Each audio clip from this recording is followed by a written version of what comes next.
Y'all, the ICWA law was upheld in the Supreme Court today. And I'm so happy.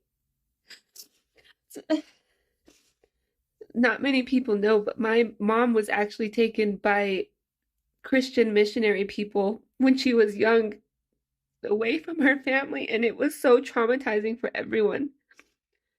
And it just so makes me so happy that no one will ever have to endure that. No Native American will ever have to go through what my mom went through and the cultural trauma that it will put on our family.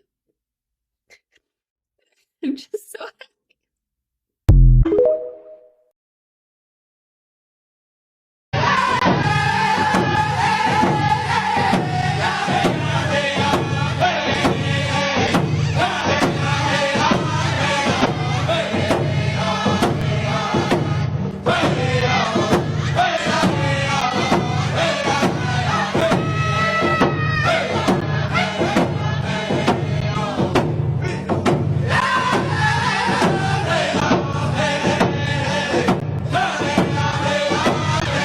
Hey, good morning.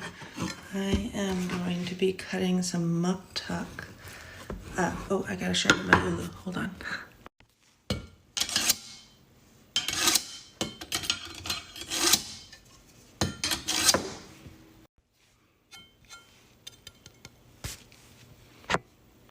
My dad once scolded me really badly for using a dull ulu. Look at that, way different. Because, you know, you push so hard on some of our food, especially if it's frozen, that you can like really hurt yourself. So here's muktuk. This is bowhead whale, and yeah, I need some little brain food today because I just do. And this is still pretty frozen. Congratulations. Are you offering me the job? No, I'm offering you an invitation to another interview. At that point, we will literally be in double digits. Right, like I said, congratulations. What else could you possibly need to know about me? I am so glad you asked because I actually have a test project for you. Another one? This one is a reward because you did so well on the other one. So you like my work and you want me to do more work for you. Yes?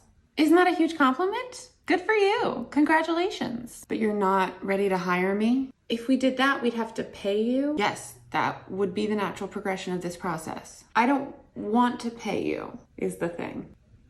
You know, in a sense, we're already overpaying you in experience. Think how valuable just this conversation has been for you. You know, I was scrolling Instagram today, and I saw a video of like the Food Network or some big food channel making fry bread, which is really cool, but if they can do it, maybe I can do one too. So I'm gonna make everyone some traditional fry bread. So here we go. Fry bread is made up of 3 major ingredients. That's going to be your flour, your baking powder, and then your salt. Now, growing up, they never gave us any measurements whatsoever. When I would ask, they'd only say this much, and they'd show me their hand. So I got some rough measurements on the screen, but it can differ. Now, after dry mixing all my ingredients together in a bowl, I go ahead and fill myself up a cup of warm water. I will slowly pour that water into the bowl until the consistency feels right. And it should feel just a little bit sticky, but not enough to stick to your hand entirely. And after rolling it into a ball, I will cover it up with a towel, or I will sometimes use plastic and place it for somewhere warm for about 15 minutes. While that's doing that, I like to grease up my pan with some vegetable oil, just to make sure that if you're making dry bread, which is more like a tortilla, it doesn't stick to the pan. And if you are making fry bread, then fill it up with oil and heat it up. After letting it sit for 15 minutes, I check the consistency to make sure that it hasn't dried or cracked on the surface, and then I start breaking off my pieces. With the amount that I've used, I've only needed about 3 pieces. You can roll it out with a rolling pin with some flour so it doesn't stick, or you can use your hand, but you want your thickness of your dough to be about 1/4 of an inch thick, placing it into hot oil, spinning it every so often so it doesn't stick, and cooking it until it becomes golden brown like this. And if you're making dry bread, which is more like a tortilla, then you just want to coat your pan with a light layer of oil when you cook it so that it doesn't burn, and it comes out looking more like a tortilla, kind of like what you see here next to the fry bread, which is more of a fried golden brown. Now what I like to do is after I get my fry bread out, I like to top it with some honey and some powdered sugar. This is kind of a staple, what you would see out in Indian country, Navajo Nation. Growing up, I ate this all the time. It's my favorite way to eat my fry bread. For those of you who want a Navajo or Indian taco, just put your taco toppings on top of this and dig in. So hope this helps, guys, and good luck.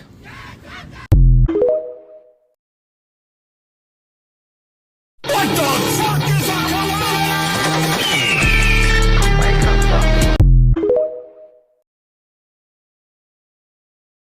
Go to the store. Buy a bottle of hoisin sauce. Open the fridge. Oh no! I have a bottle of hoisin sauce. Go to the store. Buy a bottle of hoisin sauce. Open the fridge. Oh no! I already have a bottle of hoisin sauce. Go to the store. Buy a bottle of hoisin sauce. Open the fridge. Oh no! I've already got a bottle of hoisin sauce. Ah!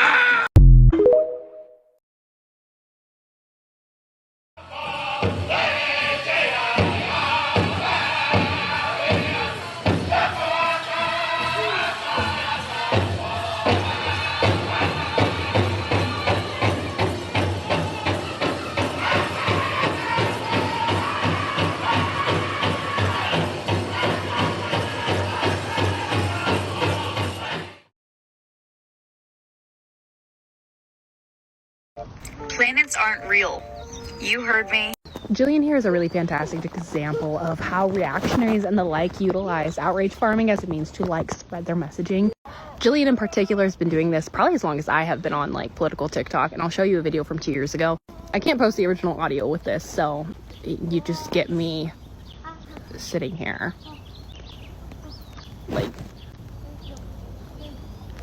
I don't even think she was all that well known for making Red Scare content. She used to post videos comparing abortion to the Holocaust and then being Islamophobic.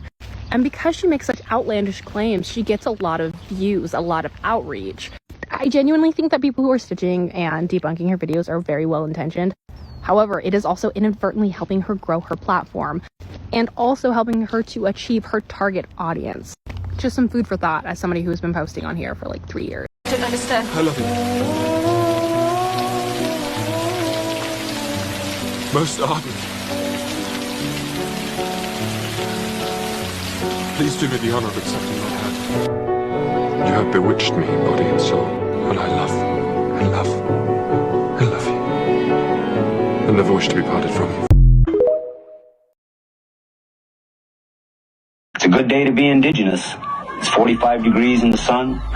It's 8 a.m. Indian time, and it's time for the morning traffic report. This app is suppressing me every time I talk about my reality as a disabled person. Living in a country where people don't mask anymore. It doesn't want me to tell you my reality. It doesn't want you to know how it impacts me. The truth is that people don't want to consider the needs of disabled people. They don't want to consider the needs of people around them. It's all me in this country. We can't live like this. A country can't persist like this. You would rather bring back child labor. Then consider the fact that millions of people are disabled from long COVID and can't work anymore. You would violate the rights of other people to continue your normal. F your normal.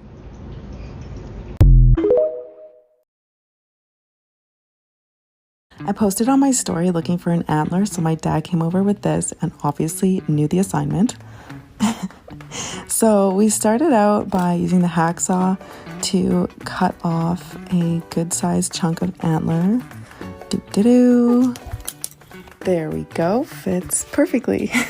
Then we had to put masks on because breathing this stuff in is not good for you and it stinks. And anyways, so here we are sanding it down, and when I say we, I mean my dad did basically all the work on this, so shout out to my dad. Every good native dad has a feather in their hat, am I right? From here, we had to flatten this side out before we cut out holes for the eyes and nose. So here we are, and sanding it down. So nice. And we just had to round out the edges a little bit more. Cut the nose hole. I wanted it to be small enough for our little Inuk noses, and then the eyes big enough to fit my eyelash extensions. And ta-da! Oh my god, we're so close. Okay, but now is the hardest part, and I was so nervous that we were gonna mess this part up, because if we messed up, it would have been so much work for nothing. I was holding my breath here. I was so nervous.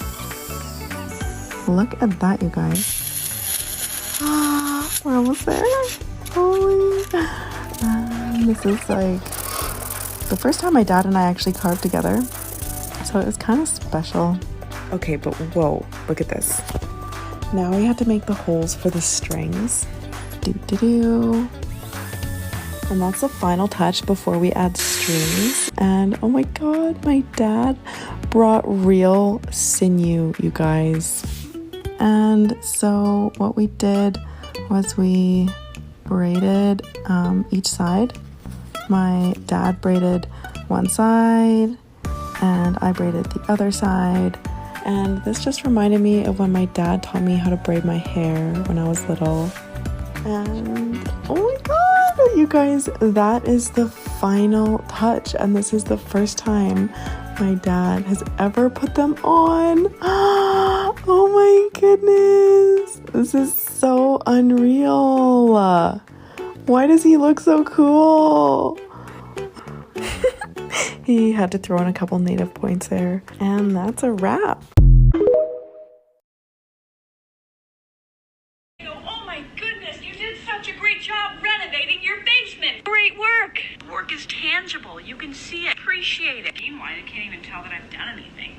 Feminists have been writing about this topic since at least Betty Friedan and the feminine mystique back in the 1950s. But it wasn't until the 1980s that the sociologist Arlene Daniels coined the term invisible labor. Invisible labor is exactly what it sounds like. It describes all of those domestic tasks that are unrecognized and unpaid, and that tend to be done by women, as well as the mental and emotional load that is attached to those tasks. So not just cooking dinner, but having to plan it, think about it, worry about it. And one of the reasons this is invisible is that it typically involves maintaining the status quo. What we typically think of men's work often involves the creation of something new. But most importantly, invisible labor is also a creation of patriarchy. And we know this because that labor suddenly becomes very visible when it's performed by a man. Just ask any single guy who cleans his bathroom, people notice.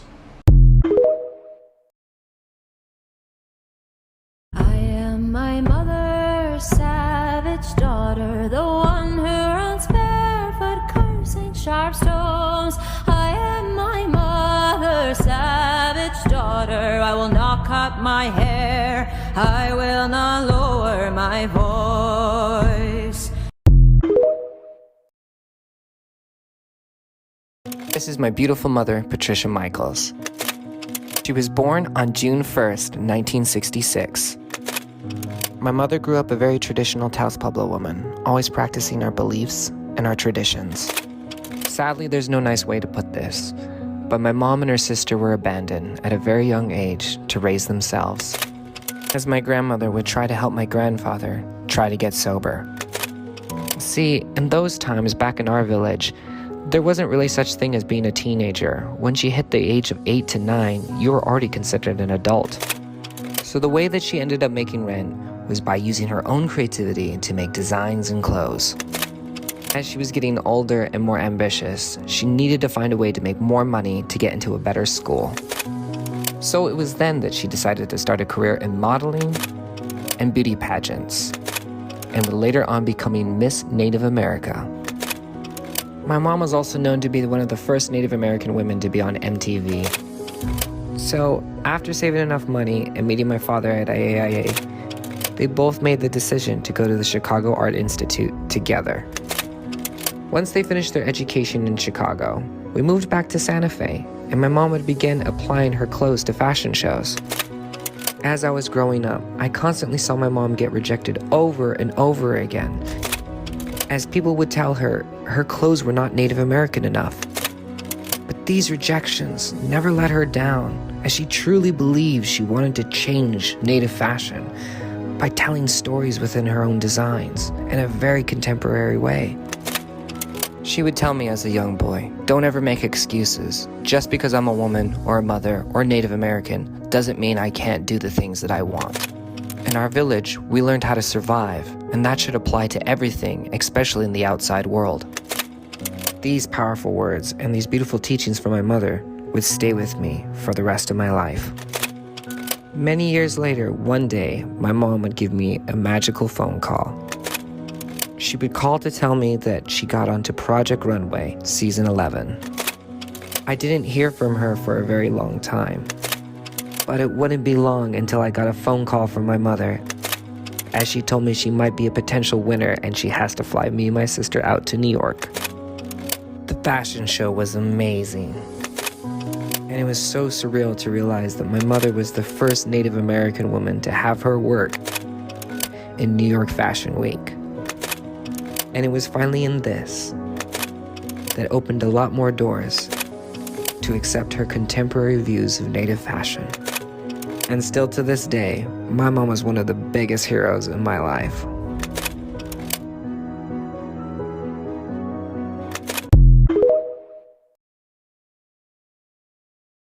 Happy Pride! Here are 5 things to keep in mind this month. Number 1, let's talk about coming out. We need to stop using coming out as a marker of visibility and authenticity to validate someone's queerness. Coming out is never a one-time experience. You do not owe the world your coming out journey. So please read up on the whiteness of coming out and think about what coming into your queerness and letting people in means instead. Number 2, more than half of the laws that criminalize queer and trans people across the world were actually a product of European colonization, which ultimately just fueled the religious conservatives because they both go hand in hand. Number 3, queerness is political. So that means when I say that I'm queer, I mean queer as in fuck the police, free Palestine, and build queer community and kinship.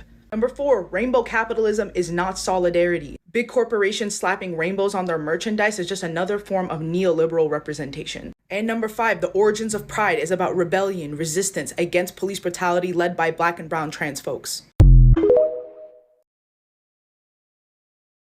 When I was younger, I didn't know I was Native American. My whole life, I had been labeled as Latino or Hispanic, when in reality, those words are nothing to me. I'm indigenous, I'm not Latino or Hispanic. Once I realized that I had this identity, that was when I began the journey of finding myself. The reason why I started dressing like this was because I want to tell my own story, which is like a story of indigenous resistance, rebellion, and truth.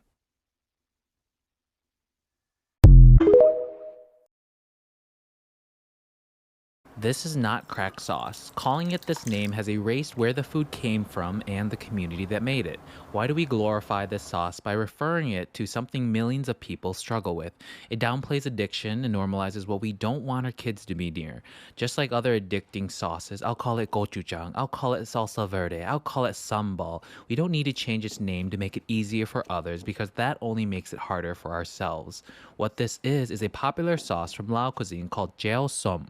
When you call it jiao som, you recognize Lao food. When you call it jiao som, you're showing up for your community and yourself. When you call it jiao som, you're sharing your ancestors' wisdom and knowledge in a culture exchange we need. If we want progress in our foods, we must align our goals to our words. The only cracks I see is how we talk about our food, but I know it can be repaired.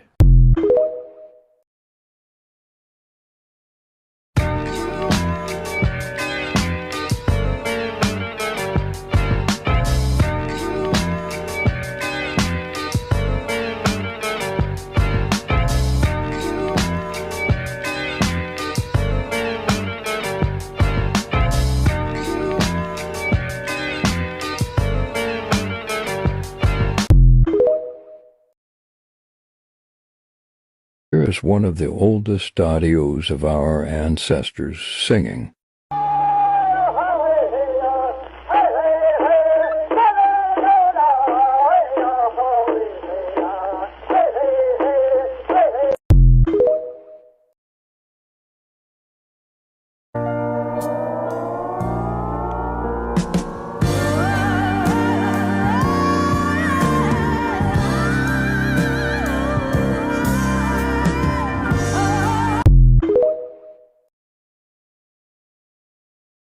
like this brings the movement down. Everyone's a feminist until there is a spider around.